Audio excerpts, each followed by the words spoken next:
Oh, No, what did it do? it was red, so at least, so. Okay, you want me to start over? I'll call the meeting to order, 5:15 PM, June 2nd, 2025. Any additions or deletions to the agenda? Hearing none, we'll move on. This is the time for public comment. Would anybody like to make public comment that we can potentially take up at future select board meeting? No public comment?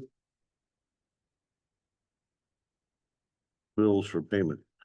We have the 5/29/2025 balance sheet. We have the budget status report. We have our warrants and we have a financial snapshot.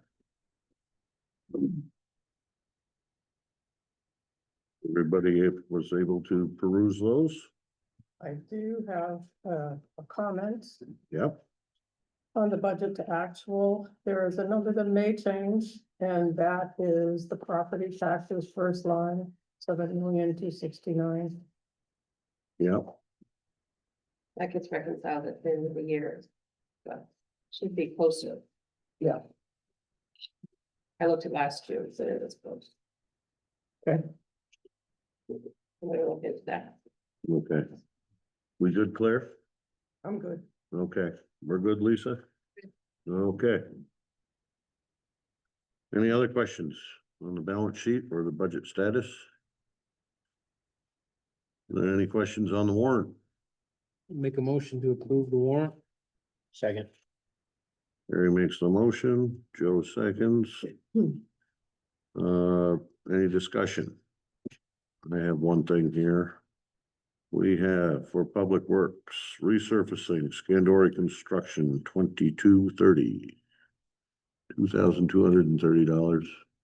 He graded the sunset view at the same time, when Harley Rig over to the washboards out. Yeah.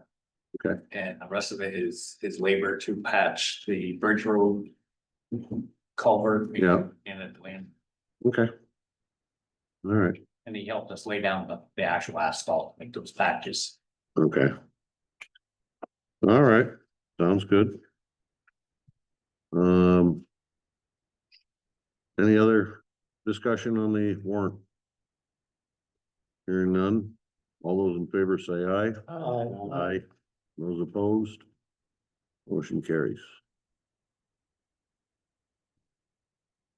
Thank you, Lisa, there for providing the balance sheet, the budget, and the financial snapshot. On to 2025 local emergency management plan. Approve the 2025 LEMP. Brandy, you want to speak to this? Anything on there or? So a new format, there's a couple new things on there. On page 3, we added more of the specific duties associated with the EOC positions. And we all now have job duties. Like this is a guideline, if it's not anything that we have to stick to, we can go in as needed. I did leave the school on there for the alternate shelter. And with a note saying that it was closing at the end of the school year. We'll figure out from there what we're gonna do. And use that shelter. Okay. To that point, has the district informed you that the building will be empty? For example. Okay. From what I understand, the building will still be partially used by the district and it may still serve as an adequate shelter.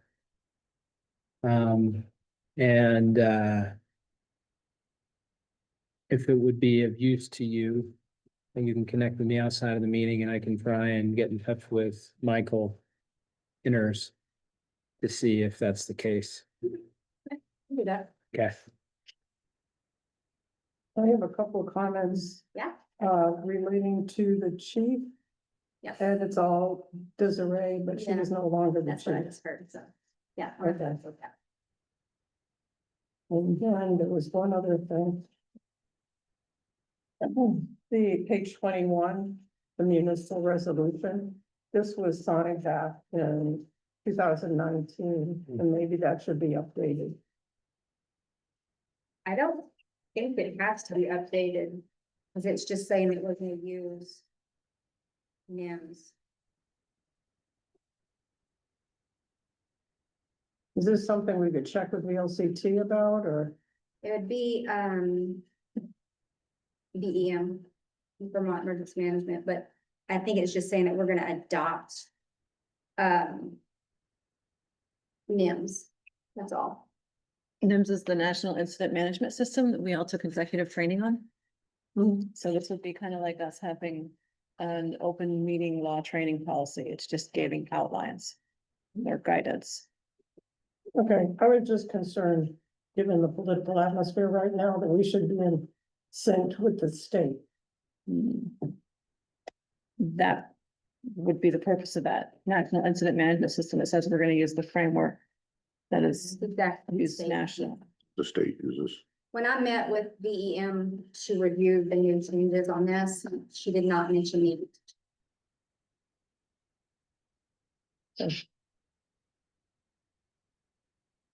We do like the state and we just recess. Okay. Any other? So we do have the one change there as far as the rescue. And other than that,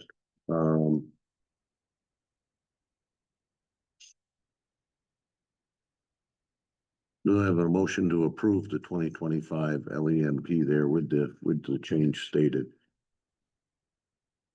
I'll make such a motion. Do I have a second? I will second. Tim seconds. Any further discussion? I have a question. Okay, It has to do with, there's something, I think this is new. You can probably help me, Brandy. On the cover page where we would assign it once approved, it says mark this box to request Vermont Emergency Management to not share the town's contact information. Is that new? And so I guess we'd have to decide if we want to do that or not. I don't care if my information is shared. Presumably in an emergency, it'll be important to have our contact information widely available to state agencies and other responding entities. So. I mean, the town also shares our contact information. As public officials, if somebody calls and says, I want to contact Harry Parker, I have to. That's why we have that official contact information sheet. Yeah, so I don't have any personal objection to the state also holding the same policy. okay. I'm okay with it. They contact me anyway, looking for both. Okay, great. Okay, so we had a motion and we had a second by Tim, motion by Harry. Any further discussion? All those in favor say aye. Aye. Those opposed, motion carries. 911 coordinator, we have 2 letters of interest. We have a Deb Benson, interest in the position of E911 coordinator, and we have it's Susanna or Suzanne Bugard, who is interested.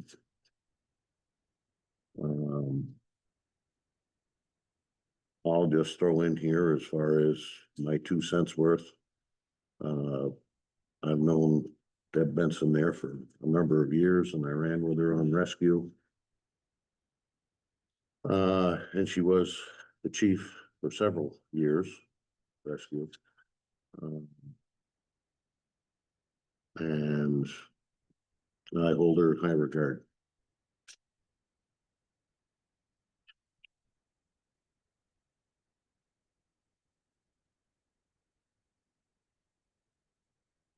Can we make a motion at this point? You can make a motion at this I'll point. make a motion that we accept that we appoint Deb Benson as the 911 coordinator. Do I have a second? I'll second. Joe seconds. Any further discussion? All those in favor say aye. Aye. Aye. Those opposed? Motion carries. Is there any other positions that Ms. Bugard may be interested in? Other than E911, perhaps it would be Yeah. good to notify her that she was not selected for this role. Thinking there are some other needs. And also, I'd like to throw in there that Ms. Bugard, I appreciate your interest, and with any luck there, you know, there will be a position somewhere along the line here that she can fill. Absolutely. So. Okay. Fire station garage project, review the project scope, including designs, renderings, timeline, and proposed cost. Don, would you like to just give us a brief update? Yes. So I supplied today, unfortunately, out of sync with the requirements of the select board. Supplied today, I believe, some information that you all got, probably just in time to not be able to look at it before the meeting. And in that was a very preliminary budget that I had worked up for the soft cost and estimated hard costs of the project. Again, it's a very preliminary budget. There was a letter of recommendations. Actually, the letter was twofold. There was a letter included that explained how projects of this type are designed and how the town is going to do it. And then some background information on the architectural firm that I recommend that we use, including their fees. Those are all in that letter. And then there was also a monthly report that went through three things: the work I did this past month with stakeholders, fundraising, and developing the architectural and design proposal. So I'll briefly summarize those 3 points. I spent time talking with both Tracy and Carl and Mike this past month, as well as with Corinne and Lisa. And we talked through a number of different scenarios. And one of the scenarios that we came to the conclusion of that I think will have real impact, actually there's two, was that we do not need to have a salt shed. Most municipalities do. Most municipalities don't have AOT in town. And we have apparently a great relationship with AOT, and it works really well. So we're going to save, my estimate is between $200,000 and $500,000 not having to construct a salt shed. The other major part of other cost savings measure that we determined from talking to both Mike and Carl is that the work of the second floor, which was anticipatory of future requirements for fire departments, even small fire departments like ours, would eventually require people to be housed in the fire station full-time, 24/7 service. And there are some fairly small fire departments that have full-time service. But it's future. It is not yet required.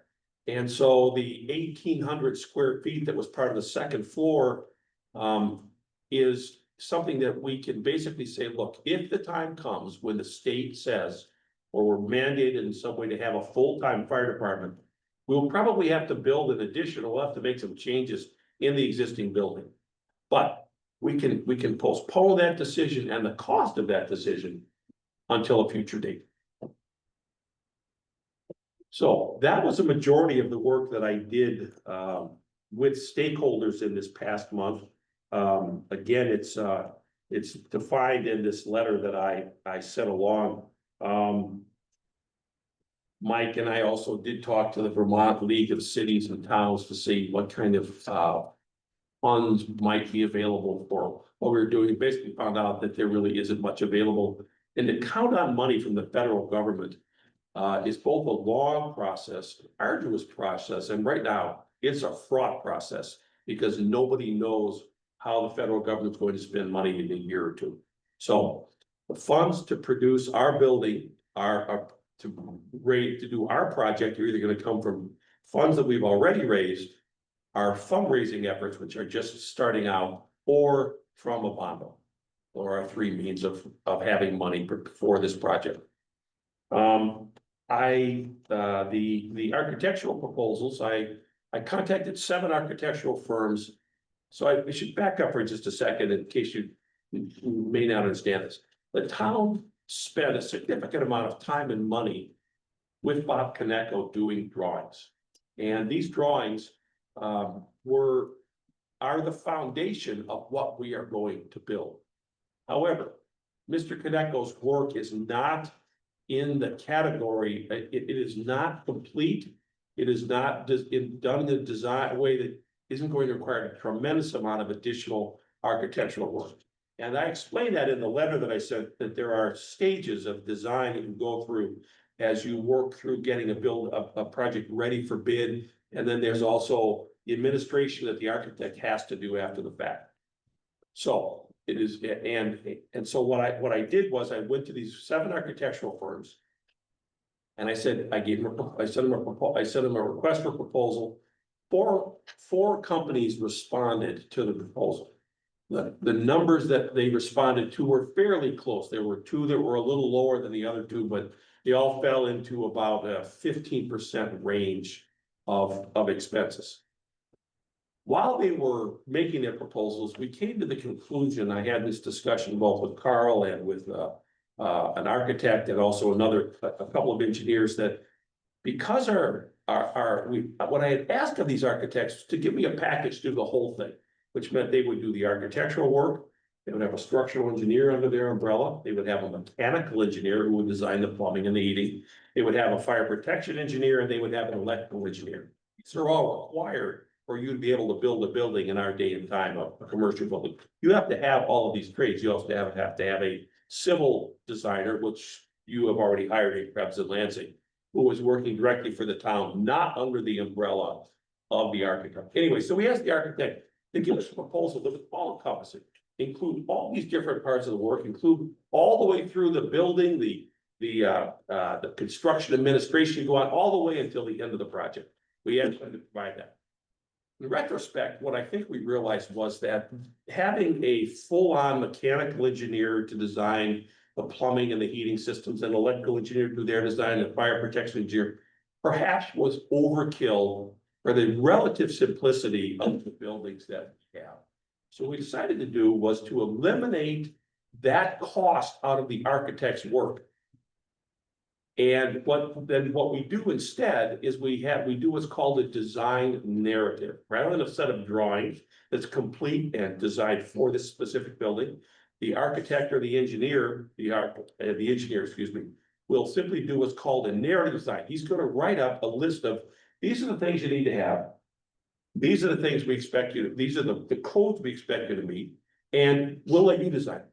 So what we did was we pushed off the expense of the design of these systems to the contractor and his subcontractors when he bids the project, which is going to happen later on this year. So it was back to the 2 low bid architects, and I asked them to amend their proposals. Give me a revised proposal that does not include any of these extra things that need to be done. We want your work, and we want you to have your structural engineer under your umbrella, and that's it. And they both came back with proposals. I had Scott and Partners and AES Northeast were the 2 real who were the staunchest proposers. And we asked them for a second round. It was clear after the second round that AES Northeast was the organization most interested in the project. They have one of their principals lives in South Hero. Their senior project designer who would be working on this project, he lives in South Hero, he's a firefighter. They took out the shears. The other company went in and slipped a little bit here. They went in with the shears and hacked out a bunch of costs and came back with a more, what I felt was a more inline proposal with what we should be seeing. So I spent much of the month, I issued an addendum. I reviewed every one of their proposals completely from end to end. went back and forth with with a number of the architects about the project, about how to streamline the process. And then I came up with the idea that I think we should hire AES Northeast to be our architect of record for the project. And that is laid out in one of the letters you got in your packet today. It is basically, I gave you all this information, and it's there for you to look at. There may be questions I needed to answer some of these privately, and I should say, in light of the fact that I was late to getting these things to you, if anybody has personal questions they wish to ask, I am happy to answer those. If anybody has questions.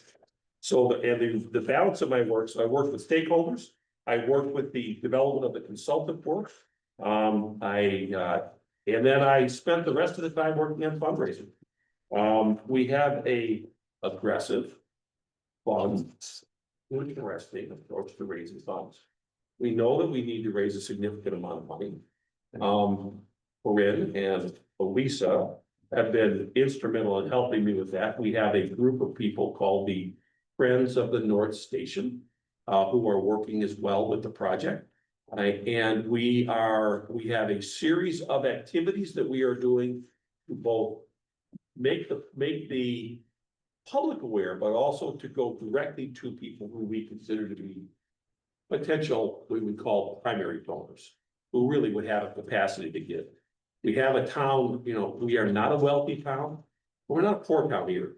We have people who are certainly capable of giving significant amounts of money for this project. I was talking to Tracy Giroux, and Tracy told me that for this building, they raised a total of $1.7 million. But 1.4 of that came from direct donations from people who live in town. It's quite something. $1.4 million. Now, this had a little bit of, though it had some contention to it, it's also a little sexier project for us. That's okay. So we have started out by sending out to a number of people in our town a brochure called Raise the Ladder, which Mike Murdoch and Stride put together. We reached out to a certain number of people. With that, with a personal note from me or from Joanne Tier, who was one of our other volunteers on our Friends of the North Station, and we're going to follow up and talk to people call them, talk to them face to face, and encourage people to give a bundle. So that was the work that I did this past month. So I worked on stakeholder issues, figuring out ways to do the project in a more streamlined way, worked on budget. I worked on fundraising, and I worked on getting organized with our design professional. That's the update. Well, thank you, Don. Any other questions there for Don? Ready? So when you were talking a couple of meetings ago, and the price was coming out at 4.5 to 5.0, including the garage Including the garage, yes, and the salt shed. and the salt shed. Now we're backing out the salt shed, possibly $500,000. The second floor, what would we be backing out for that? My guess is because it's a second floor, just so can we back up a step here? Sure. Mike, when you had that estimate done for the project, they came out to 317 a square foot, something like that for the builder. Yes. Okay, so he had a professional estimate done. I've had an estimate done. We're probably looking at between $300 and $325,000, $300 to $325 per square foot for the building. The second floor is 1,800 square feet, but it doesn't translate to the higher value. Taking out a second floor, you're not taking out the foundation, you're not taking out the roof, you're taking out the siding and the floor joist and whatever the flooring is, some heating and ventilating, but it wasn't a fully controlled space. We're going to save, so the answer to your question is, my guess is it will probably cut another $250,000 to $300,000 off. These are seat of the pants estimates. And in talking with the architects, are you looking at options for making it smaller, possibly, or not? The smaller we did, that's why we took out the second floor. It's a smaller building, Not footprint wide, so, not footprint wise. okay, so. There's, I'm trying to save the town some money here. So the whole second floor is on this little addition, it's not a little addition, it's on the addition, we need that addition? So can I, again, back up for a second? Over the course of the past 7 years, the really positive thing that Bob Konecko did was he helped them design what is called in the architectural vernacular, the program. The program is that you get your stakeholders to input all the things that they need to have to make their operation function. They put that in, the architect then begins to try to fit all those into some kind of usable floor plan. You do this in an office, if you're doing a dental office, you figure out how many chairs do we need, how much back of the house, you figure out how much you need of each thing. Bob was very diligent in helping design a project that exactly was tailored to the needs of our volunteer fire department.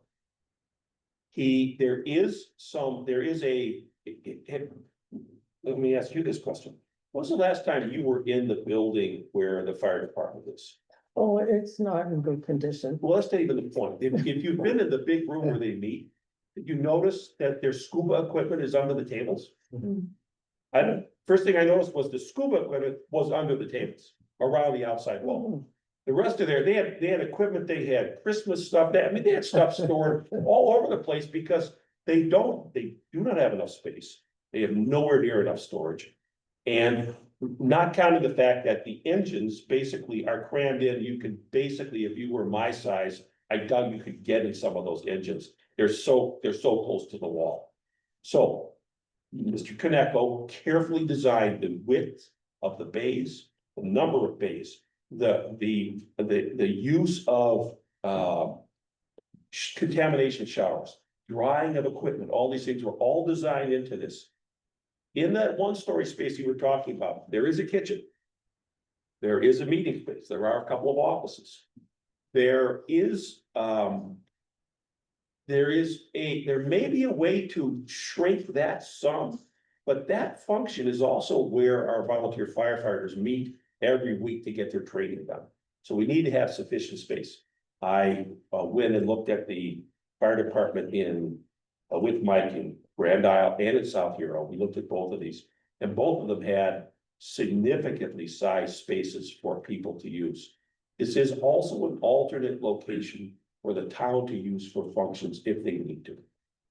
So to answer your question, I think within reason, the amount of space that is in that was now going to be the first floor adjunct side space to the bays is all essential or very close to it.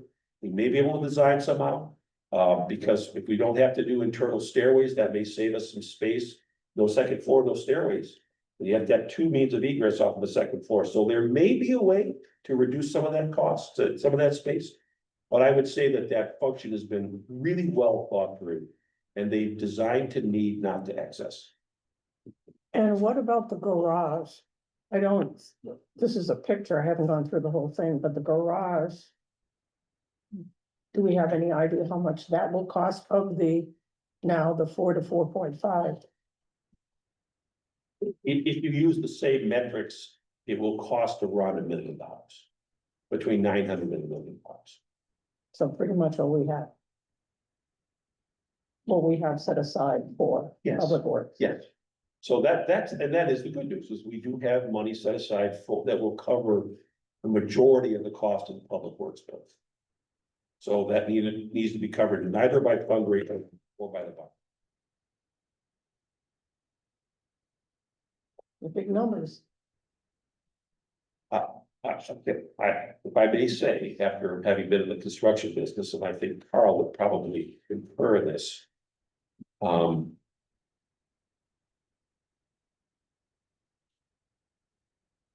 astounded by how expensive it is to build things personally. And I've been estimating construction projects for 35 years. I'm astounded. I'm astounded at the incredible increase in the cost of materials. And because of the paucity of labor, the incredible increase in the cost of labor to do things. It costs, where you would have paid $35 10 years ago for a carpenter, you know, you might have expected that to be a cost. It could be $90 or $100 now. I mean, I just paid for a plumber $150 an hour. It's I wish I had some ball or some solace to offer. I have none. It's ridiculous. It's stupid. It's unconscionable how much it costs. And I can't control that. We can do everything in our power to make this cost as little as possible. But these costs are, we've already had people look at this who were professionals. And we think that we have a reasonably accurate number, but if you're appalled by this, I don't blame you at all. I'm appalled by it. It's awful, but. You know, we're not building the Taj Mahal, we're building what we need to replace something that is, you know, long past its overdue date. And we're giving we're giving ourselves facilities that will function long after we are all gone. And I think that's part of the goal here is let's make sure our volunteers, particularly our volunteer fire people who have been in a less than proper situation for a long time are given a real opportunity. It will also help them in the long run to be able to get new volunteers. This will be a much more accommodating place for people to come and experience that aspect of being a member of the community. Okay, I wish I had the answer that said there was a way to do this. I know, and I would like, I know we need the fire station, we need the garage, we need those things. I think, you know, But we need to have the bond pass also. I think, you know, and this is just a personal perspective of mine, I'm not by any means an expert on this, but I think if we're looking at the cost today and we are alarmed, I think if you wait a year or two, I don't think there's very many people projecting that these costs are going to drop substantially. The cost of steel is continuing to climb at a rapid pace. There's a lot of steel in these buildings, right? Harry, the way the buildings are designed right now, they're actually wood framed. So the current. That's right. We did have steel, we considered the steel buildings and then we moved up from those. Thank you for correcting me, And Don. Mike went out and discussed, you doing this, he went out to one of the suppliers at Plattsburgh who does design. Mhm. And a steel building was considered. It is an option, but it will be definitely a more expensive project doing steel. Yeah. There's some durability issues that come with steel that you get no other way. Except that the wood is still the best, the most cost-effective way to build a building of this size is still out of wood frame. And we're still looking at 50 years. Is that the life of the building? I would say unquestionably 50 years. I'm quite old, that's I good. have no question at all. The building that you have there now, was what they call pre-engineered metal building. They started building those about 60 years ago. Started out as farm buildings. And what they did was they designed every ounce of structure out of the buildings. Figured out the cheapest way to put insulation and siding and doors and windows in. And you got a building for really cheap. Lifespan usually was around 30 years. That building's 53 years old, and it looks like it's 53 years old.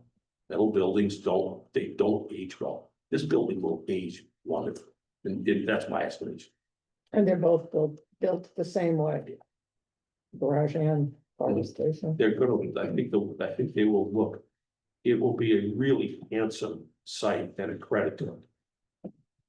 Look at that too, the products manufactured today are far superior than what they were 20, 30 years ago.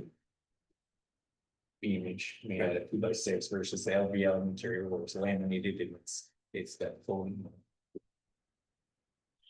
And I can also testify to the cost of things back when I first got in business, a coil of electrical wire was $19. That same coil of wire today is $135. That's in my lifetime. I'm not old as Don.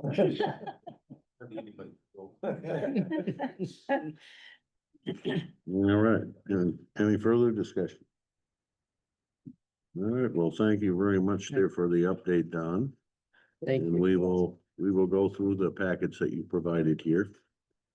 And we will see you at our next select board meeting, Great, thank you. which is in 2 weeks.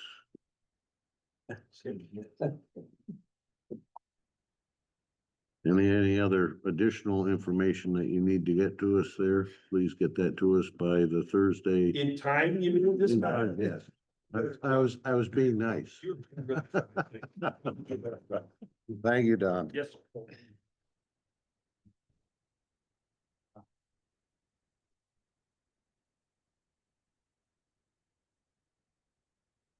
Okay, Public Works.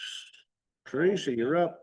Just give you an overview of what's going on this week. Now I'm putting some new surface on Sunset View. We've been up with the lawns again, and we got the ditching grant. I submitted that today, so hopefully in 2 weeks we'll hear back for getting construction approval on that.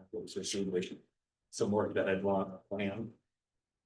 We got a class coming up on this Thursday, which regards to like deadlines and compliances and different funding opportunities. I can get educated on, hopefully broaden my horizons and have this funding for different things. I'd like that. Yes. Okay, Where we're at. all right, well, thank you. Anybody wanna add anything there to Tracy's stuff? Well, thank you very much. Thank you very much.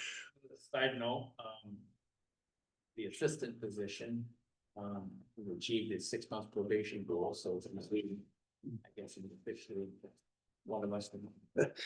He made it through the probation. Yeah, that's Great. great. That's good. Hope they're around for another 6 months. Yeah, Yeah. yeah. All right, well, thanks for the update, Tracy. Okay. Listers, notification of the 2025 grand list filing, Lisa. Yes, the grand list was, the abstract grand list was turned over to Corinne today. Grievance hearings will be on June 18th, Wednesday, June 18th, and Saturday, June 20th.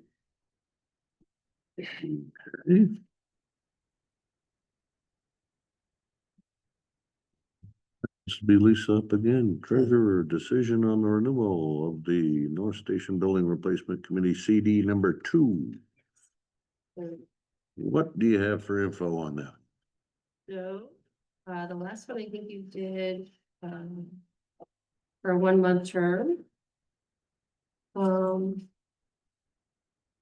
So 1 month terms rates are 3.86, 2 months are 3.89, 3 is 3.88, and then they drop from there. 3.87, 3.85, 81, So you said 2 months is 3.89? 89, yes. And I don't think Don thinks there was going to be a lot of money spent. We have, I mean, we have something in there anyway, right? So, yeah. Okay. Well, I'll entertain a motion. Make a motion that we renew the CD for 2 months at 3.89%. Do I have a second? Any further discussion? All those in favor say aye. Aye. Those opposed? Motion carries. Thank you, Lisa, for looking into that.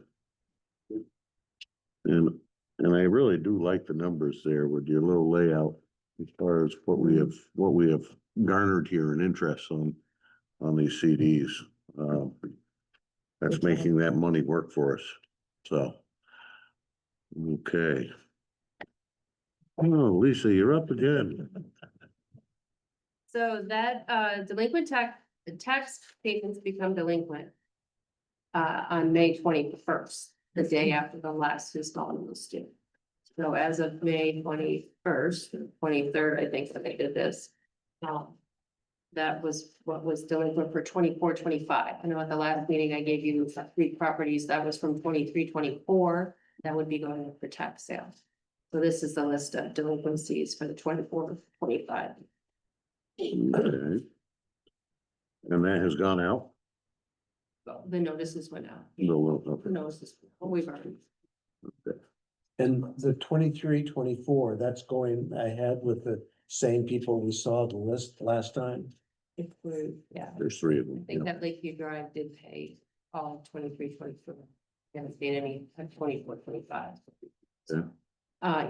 Mike Tarrant has the information and he said he would get it with me this week to first set of notices out. Okay. Okay. Any other questions for the delinquent tax collector? Thank you again, Lisa. PBRA, we need to approve the 2025 aquatic nuisance control grant. So this is a DocuSign document, so I'd want just a motion and then Carl and I can sign it electronically. Make a motion to approve the PBRA aquatic nuisance grant in the amount of $7,152. Do I have a second? Second, Tim seconds. Any further discussion? Okay, I do know that it's a 25% match in kind. So. All right, there's no further discussion. All those in favor say aye. I, Aye. Those opposed? Motion carries.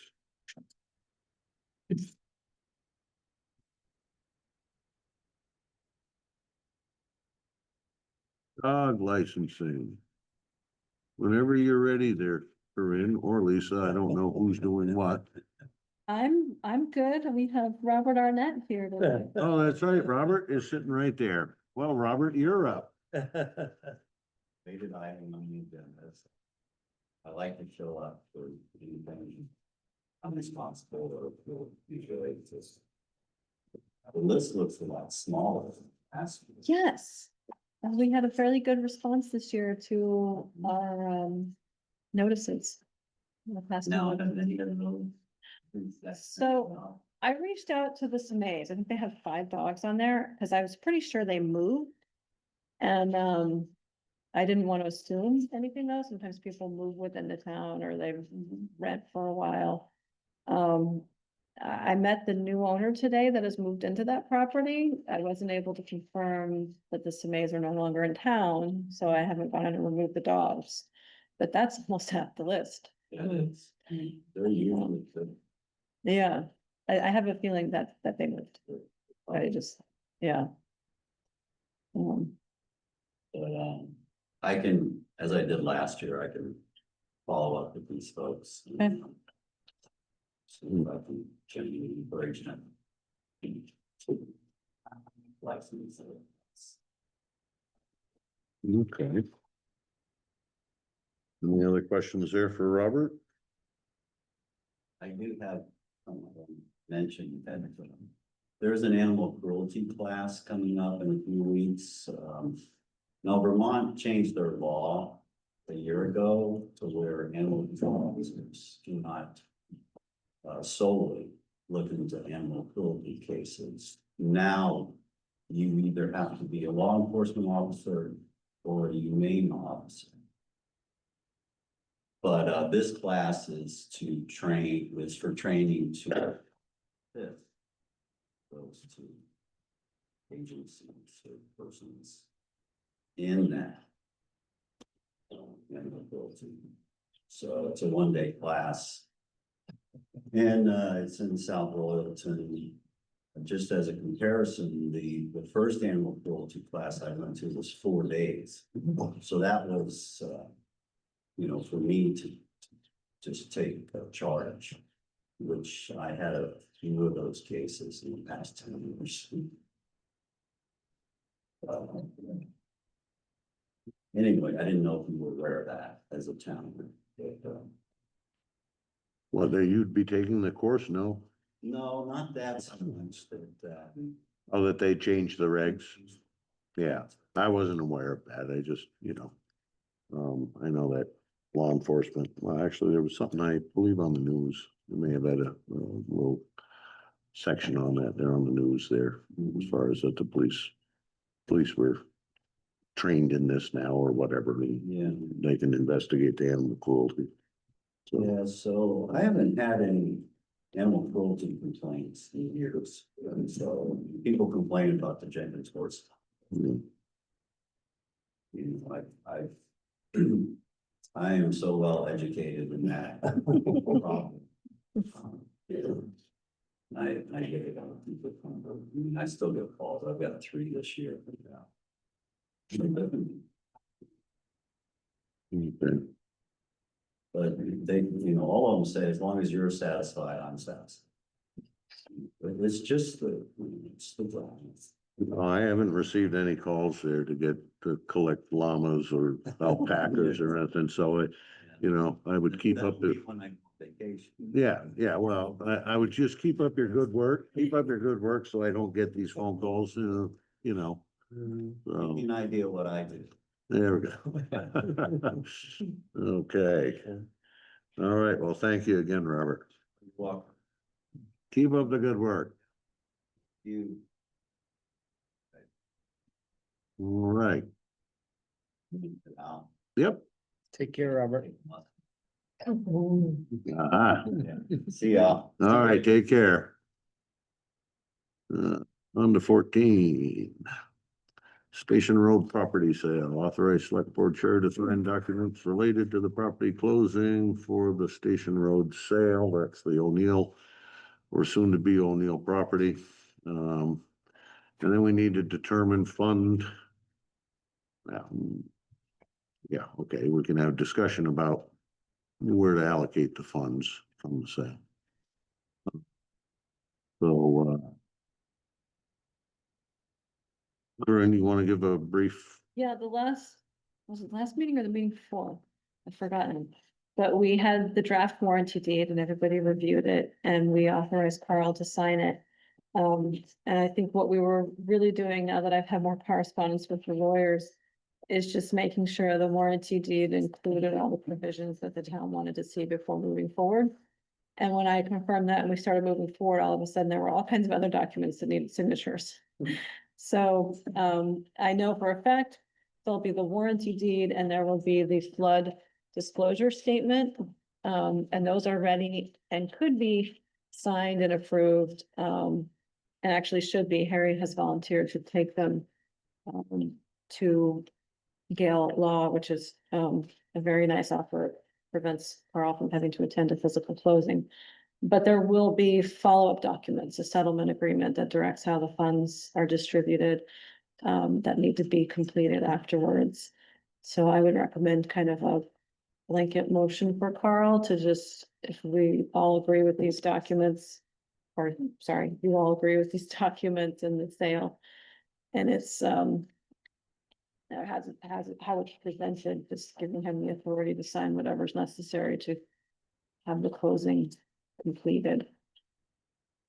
I'll make a motion that Carl is authorized to sign a warranty deed, flood disclosure form, settlement statement, and any other documents necessary to effectuate the closing of the sale of the subject property to James and Roberta O'Neill.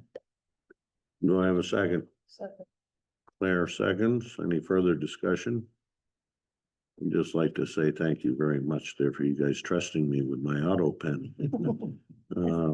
Maybe a few minutes after we could Yep, do this and then Harry can take them. certainly. I will courier them after. Okay. Okay, all those in favor say aye. Aye. Those opposed?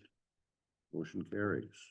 And just so the board is aware, I'm couriering them to the settlement agent's office tomorrow. Closing is supposed to be happening at some point later this week. Documents are going to be held in escrow pending confirmation of receipt of good funds. At which point the settlement agent will reach out and let us know that a check is ready to pick up and closing is complete. So that coordination is just happening in the background. Okay, thank you, Harry. All right. When you're ready, Corinne, give an I'm ready. update here on IT, computer replacement Oh, required. we have to discuss the distribution of. Oh, distribution of, well, okay, so. Let's get my numbers person, Lisa, what, I mean. We're looking at what, $4,200, right? So it's really wherever you want it to go. And it's up to you. I talked to Chad and that's, you know, And it really doesn't, I mean, are there any advantages going one way or another? if you put it into a capital fund, you don't, it's not gonna be considered surplus and you don't have to. Right. First thought that comes to mind for me is the North Station building Exactly. fund, because we know that we just got a preliminary estimate of $1 million. We don't have quite that. So we can borrow $4,200 less. That's a good thing. I agree. I agree. Okay, I'll I'll make entertain a a motion. motion that the proceeds from the sale of the town real estate to James and Roberta O'Neill are allocated to the North Station Fund for the purpose of reducing the bond. Second. Joe seconds. Any further discussion? All those in favor say aye. Aye. Aye. Those opposed? Motion carries. And when you're ready, Corinne, you can update us here on this IT computer replacement required for Windows 10 end of life. I, um, apologize, I couldn't get these in your packet. We received, notification from our IT company that, we need more IT updates than previously anticipated for the Windows 10 end of life that is scheduled for October 2025. We've known about this for a while. Our previous IT company had notified us and they had given us a list of 5 computers that they said would not be able to be updated, and I thought that was the end of the story. Our new IT company is much more thorough. And they said, well, there's a little more nuance to that. There are some computers that we could upgrade to Windows 11, but we don't recommend that for all of your computers because they're old. So you're throwing money after computers that need to be replaced anyway through a licensing upgrade isn't necessarily recommended. So they had 2 ways to handle this. Upgrade to Windows 11 Pro or a total replacement. Only 2 of our computers, that's what the page 2 yellow highlight is a recommendation of an upgrade to Windows 11. The ones in red just need to go away. And the black ones could be upgraded, but because of the age and the specs on the computer are not recommended, they recommend replacement. So after only a slight amount of panic, Lisa and I reviewed the budget. It kind of ties in nicely that we're at the end of a budget year. And so we have a pretty firm idea of where we are at department wise, and we're running a fairly substantial surplus this year. So my recommendation, well, first off, let me back up. I included this spreadsheet so that you as the select board would have an idea how this is being handled. It's affecting all the computers in all departments. But my proposal for you tonight, because you don't make decisions for all of the departments in town, is just for the 3 computers that are in the town office. Are you all with me so far? Okay.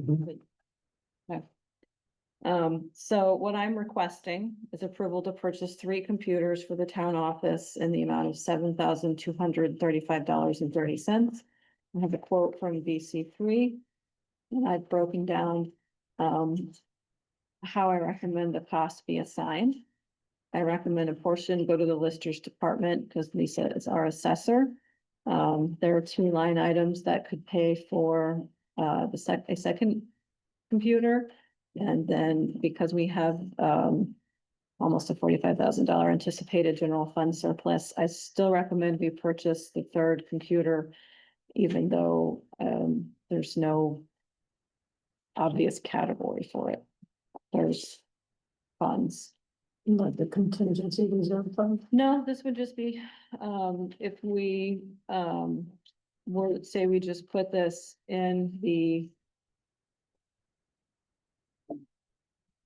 Yeah, the miscellaneous. I mean, this could come from the contingency reserve fund, but I wouldn't recommend it because we're anticipated to have a surplus. Yeah. Does that make sense? Yeah, okay.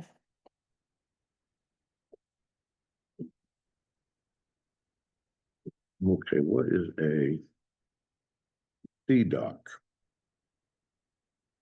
Oh, the docking station. There was a docking station. I thought that was on Star Wars or something. I like There's this. find them on Star Wars, but I have one in my office as well, so. If I take my laptop home, I work on it, and I show up at the office, I close the laptop, I plug in the USB-C. And then it shows up on the monitors that I have, so it basically turns the laptop into a desktop. Oh, okay. All right. Dummy me. I'm a real techie. Is there an argument against going over budget under computer hardware to the office?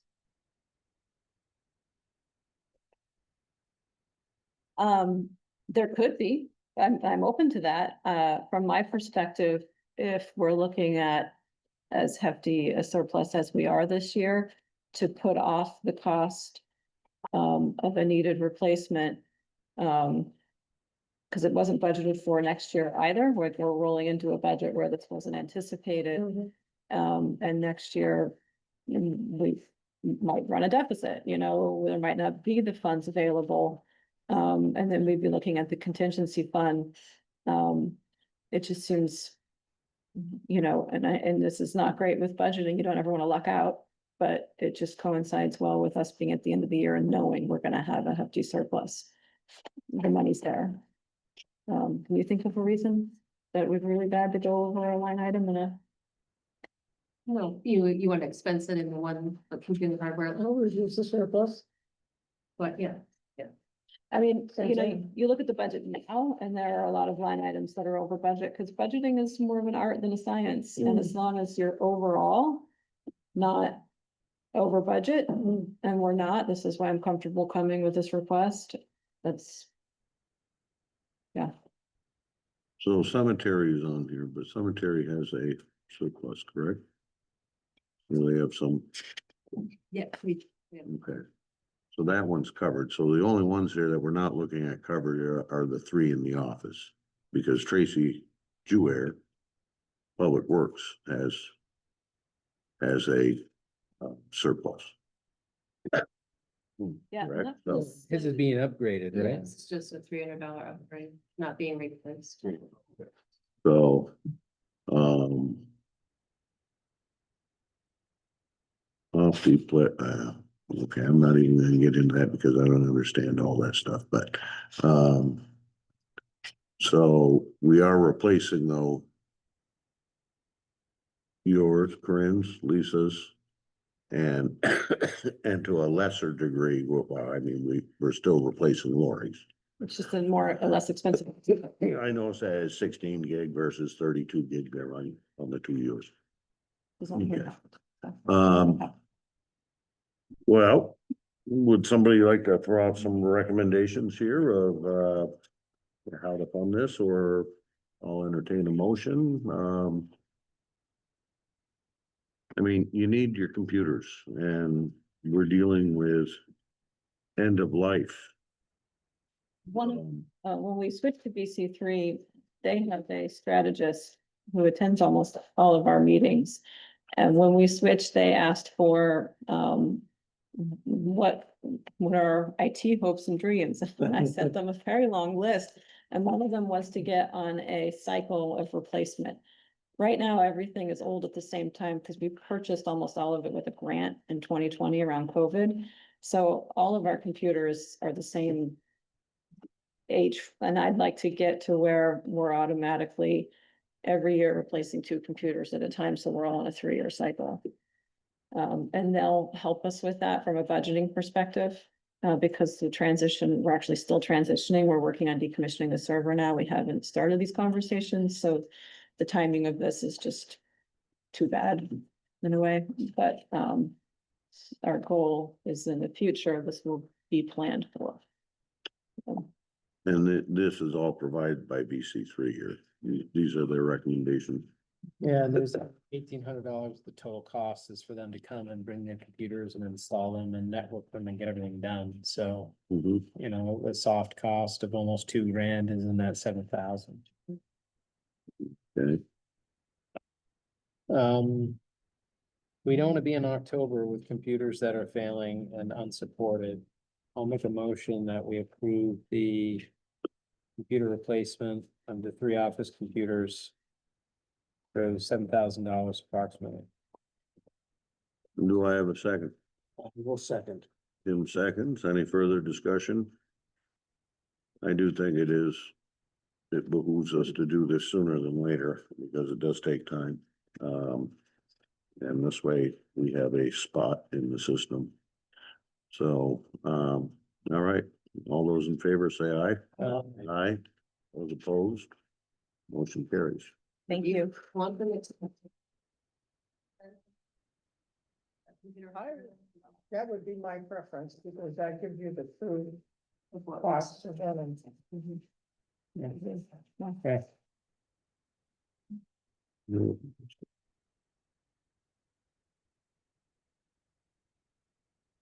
Okay.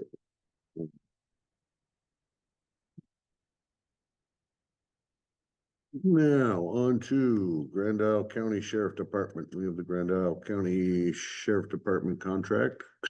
And a Grand Isle Sheriff contract comparison. So.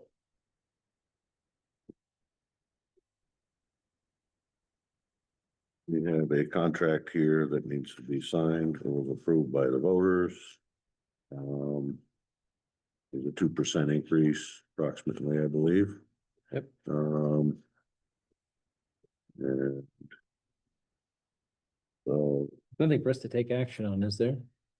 It's an agreement that needs signatures. needs signatures, So typically, because remember we reworded that contract. well, we've always, No, I think that's the one that we had to reword.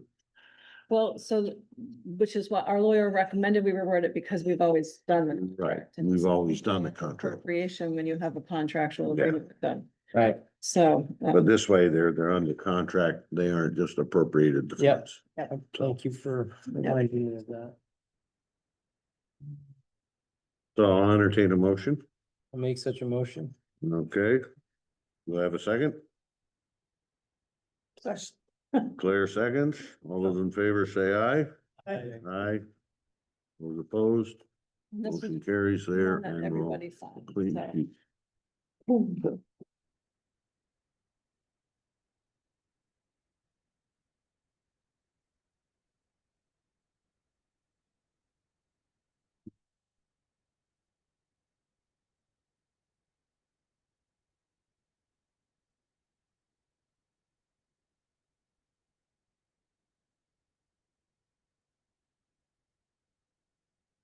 And then we'll move on to Cemetery Commission. Hmm.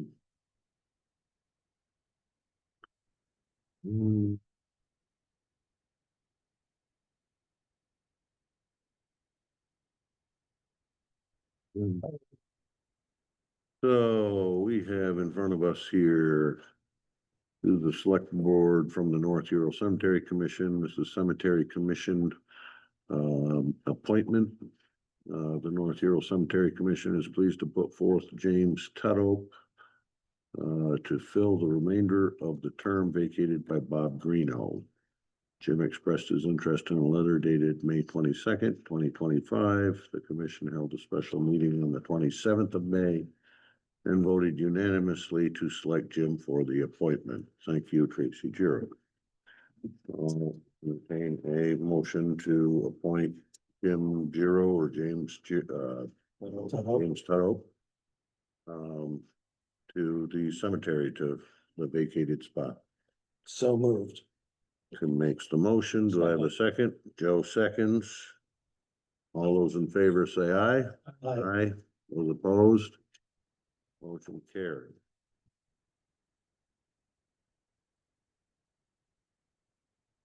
Okay. Liquor Control Board. We'll entertain a motion to recess the, I'll make a motion to recess the select board and enter liquor control. It is approximately 6:21 PM. do I have a second? All those in favor say aye. Aye. Aye. Those opposed? Motion carries. We are now in Liquor Control Board at 6:21 PM. In front of us here, we have outside consumption permit. This is for Hero Vineyard LLC. Which it's also Aqua Vista Cottages down here. I mean, that's where the vineyard is. Out back. We'll entertain a motion to approve. They had a sign up this past weekend. Yeah, they need this. So. Do I have a motion to approve? I'll make the motion to approve. Okay, outside consumption permit for Hero Hero, Vista. Hero Vineyard LLC. Okay, do I have a second? Second. Tim seconds. Any further discussion? All those in favor say aye. Aye. I'll abstain. Okay, those opposed? We have one abstention. Okay. Harry abstains. Thank you. Okay. All right, motion carries.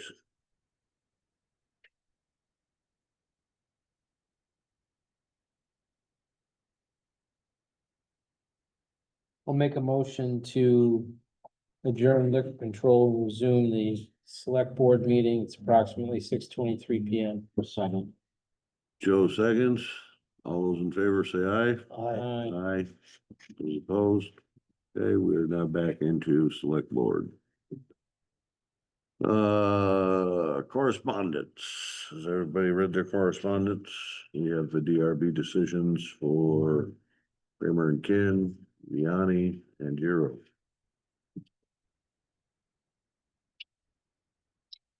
Any questions, any discussion? Hearing none. We have Town of Georgia.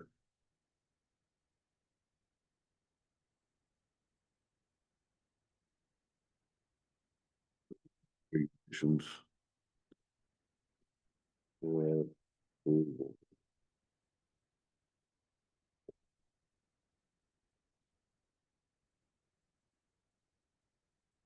Why do we receive this notice for the town of Georgia?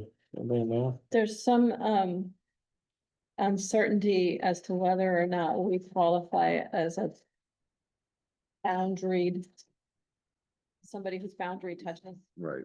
Because of the lake? Yeah, there's a Probably. statute that if whenever you change, you have to let everybody who borders your. And I think it's one of those better safe than sorry, and But I do notice though that we go under Vermont. yeah, I noticed that too.